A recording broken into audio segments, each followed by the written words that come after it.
Çok ciddi bir yangın var şu an en üst katta, 15. katta. Bir iki daire yanıyor.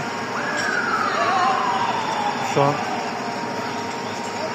bir sürü itfaiye ekibi, ambulans, polis ekibi geldi.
Görevli orada mı?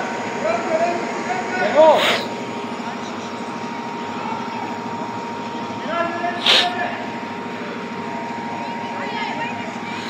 Birilerini indirdiler şu an.